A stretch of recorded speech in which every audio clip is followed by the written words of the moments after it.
கிருபையும் சமாதானமும் தேவனையும் நம்முடைய கர்த்தராகிய இயேசு கிறிஸ்துவையும் அறிகிற அறிவினால் உங்களுக்கு கிருபையும் சமாதானமும் பெருக கடவது. தம்முடைய மகிமையினாலும் காருண்யத்தினாலும் நம்மை அழைத்தவரை அறிகிற அறிவினாலே ஜீவனுக்கும் தேவபக்திக்கும் வேண்டிய யாவற்றையும் அவருடைய திவ்ய வல்லமையானது நமக்கு தந்தருளினதுமின்றி இச்சையினால் உலகத்தில் உண்டான கேட்டுக்கு தப்பி திவ்ய சுபாவத்துக்கு பங்குள்ளவர்கள் ஆகும் பொருட்டு மகா மேன்மையும் அருமையுமான வாக்குத்தத்தங்களும் அவைகளினாலே நமக்கு அளிக்கப்பட்டிருக்கிறது. அப்போஸ்தலர் பேதுரு விசுவாசிகளுக்கு அப்போஸ்தல ஆசீர்வாதம் சொல்லுகிறார். விசுவாசிகளுக்கு கிருபையும் சமாதானமும் பெருக கடவது என்று சொல்லி வாழ்த்துகிறார். தேவனையும் நம்முடைய கர்த்தராகிய இயேசுவையும் அறிகிற அறிவினால் நமக்கு கிருபையும் சமாதானமும் பெருகும். நாம் தேவனிடமிருந்து ஏற்கனவே விசுவாசத்தை பெற்றிருக்கிறோம். நாம் பெற்றிருக்கிற விசுவாசத்தோடு இன்னும் கொஞ்சம் அதிகமாக விசுவாசத்தை பெற்றுக்கொள்ள வேண்டும். நம்முடைய கர்த்தராகிய இயேசு கிறிஸ்துவை அறிகிற அறிவினால் நமக்கு கிருபையும் சமாதானமும் உண்டாயிருக்கிறது. நாம் ஏற்கனவே பெற்றிருக்கிற கிருபையும் சமாதானமும் நமக்கு பெருக வேண்டும். விசுவாசிகளாகிய நாம் தேவனிடமிருந்து பெற்றிருக்கிற ஒவ்வொரு கிருபைகளும் ஒன்றுக்கொன்று தொடர்புடையது. நம்முடைய ஆவிக்குரிய ஜீவியத்திற்கு இவை அனைத்துமே பிரயோஜனம் உள்ளது. நம்முடைய கர்த்தராகிய இயேசு கிறிஸ்துவிடமிருந்தே ஜீவனையும் பரிசுத்தத்தையும் பெற்றுக் கொள்கிறோம். தேவ பக்திக்கு வேண்டிய யாவற்றையும் இயேசு கிறிஸ்துவிடமிருந்தே பெற்றுக் கொள்கிறோம். கர்த்தராகிய இயேசுவை அறிகிற அறிவும் அவரிடத்தில் நாம் வைக்கும் விசுவாசமும் நம்முடைய ஆவிக்குரிய ஜீவியத்திற்கு ஆதாரமாய் இருக்கிறது.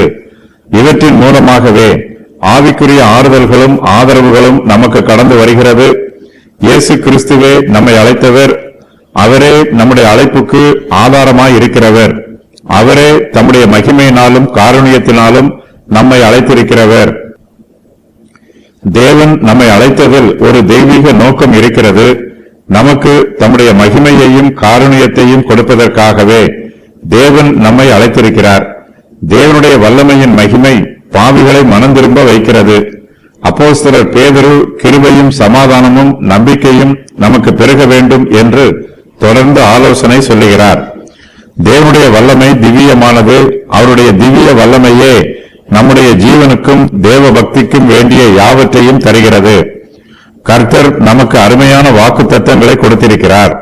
நம்முடைய பாவங்கள் மன்னிக்கப்படும் என்பது தேவன் நமக்கு கொடுத்திருக்கிற மிகப்பெரிய ஆசீர்வாதம்.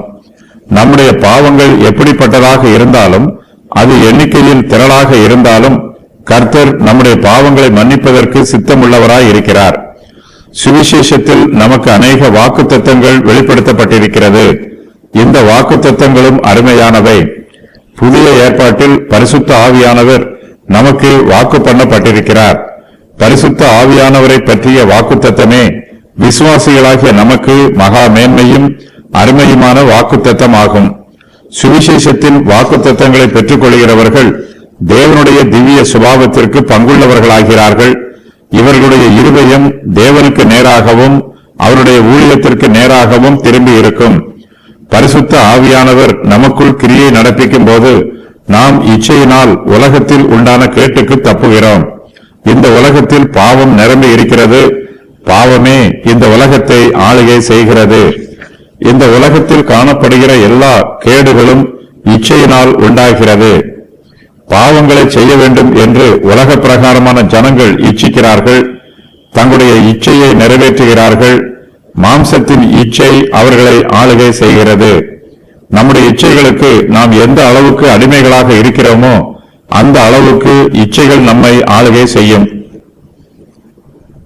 வாக்குத்தத்தங்களின் ஆசீர்வாதங்கள்: அருமையான விசுவாசம், நீதி, கிருபையும் சமாதானமும், ஜீவனுக்கும் தேவ பக்திக்கும் வேண்டிய யாவும், மகிமையும் காருண்யமும், திவ்ய சுபாவம், உலகத்தில் உண்டான கேட்டுக்கும் இச்சைக்கும் தப்புதல்.